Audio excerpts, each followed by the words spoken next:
అరే కొడాలా నీ చెబుతా, నువ్వు మర్యాదగా నీకు వాల్యూ ఇవ్వాలంటే మా చంద్రబాబు గారి బూట్లు తుడిచెళ్ళు. ఇదే లాస్ట్గా చెబుతున్నా. కొడాల మా దేవుడు చంద్రబాబు నాయుడు గారి బూట్లు తుడిసి అప్పుడు నువ్వు మాట్లాడు. నువ్వు అన్నమాట కట్టుబడి పెడితే మేము మాట్లాడలేవా? అమ్మలో అప్పలో అక్కడ మాట్లాడలేవా? అసెంబ్లీలో టప్పట్లు కొట్టిన రోజు లేదా? మిమ్మల్ని చిత్తుగా 70,000, 80,000, 60,000 మీ ఏడు తేడాతో ఓడించారు ప్రజలు. జాగ్రత్త, ఇప్పటికన్నా మీకు గుర్తుంచుకోండి. మీకు రాజకీయ పుట్టగతలు లేవు. ఈ రాజకీయ పార్టీ వైఎస్ఆర్ కాంగ్రెస్ పార్టీ అనేది ఈ స్టేట్లో లేదు. భూస్థాపితం.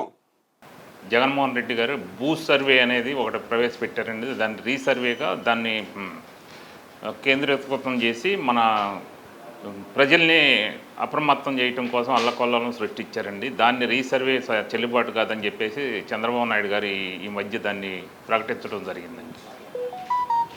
అయితే ఇక్కడ ఒక విషయం అయితే ఏంటంటే, భూ సర్వే ఏదైతే చేస్తున్నారో దాని మీద జగన్మోహన్ రెడ్డి యాక్చువల్లీ గవర్నమెంట్ ఇది ఉన్నారు, కానీ జగన్మోహన్ రెడ్డి పత్రాల మీద కూడా ఒక నిన్న చర్చకు వచ్చింది. దాంట్లో ఆయన మొత్తం క్యాన్సిల్ చేసి కొత్త ఇవ్వాలని చెప్పి ఆదేశాలు జారీ చేసి దాన్ని ఎలా చూస్తారు?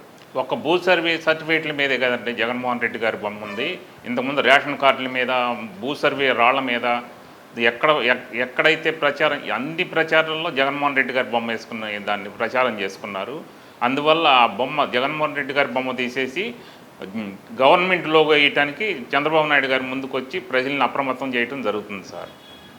అలాగే ఏదైతే 3 రోజుల నుంచి ఏదైతే చర్చ జరుగుతుందో విజయసాయిరెడ్డి గారి వ్యవహారం, నిన్న ఆమె భర్త ఎవరైతే శాంతి ఉందో ఆమె భర్తతో పాటు అందరూ బయటకు వచ్చి మాట్లాడారు.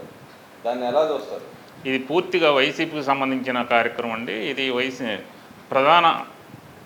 మన పార్లమెంటరీ ప్రధాన అభ్యర్థి అయినటువంటి విజయసాయిరెడ్డి గారు ఇట్లా ప్రజల్లో నానడం కానీ, తర్వాత ప్రజల్లో జరిగే చర్చ కానీ ఆయన నిరూపించుకోవాలి. మదన్మోహన్ రెడ్డి గారేమో ఆయన సవాల్ విసురుతున్నారు.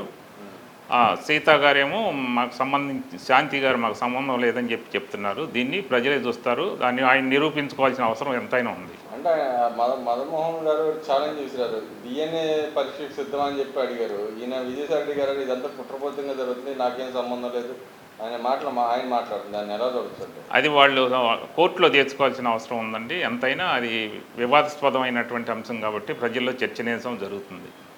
అలాగే నిన్న అయితే భూముల మీద శ్వేతపత్రం చంద్రబాబు విడుదల చేశారు. దాని మీద నేను మేరుగు నాగార్జున గారు వచ్చి కొన్ని వ్యాఖ్యలు చేశారు.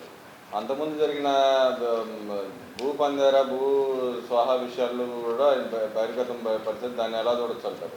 ప్రతి చోట వైసీపీ ప్రభుత్వం ఉన్న ప్రతి చోట భూములు కబ్జాలు చేయటం, వాళ్ళు ఆక్రమించుకోవటం ఇంతకుముందు జరిగిన అంశాల్లో ప్రధానమైనటువంటిదండి. ఇప్పుడు వచ్చే స్పందనలో కానీ, ఇప్పుడు వచ్చే జనాలు పబ్లిక్లో కానీ వచ్చే విధానం అందరికీ సర్వే చేసి వాళ్ళ భూములు వాళ్ళకి అప్పచెప్పవలసిందిగా ప్రజలు కోరుకుంటున్నారు సార్. అలాగే ఏదైతే జీపీఎస్ ఉందో, అంతకుముందు గవర్నమెంట్ ఏదైతే కమిటీ వేసింది, కమిటీలో కూడా ఏకాభిప్రాయం రాలేదు.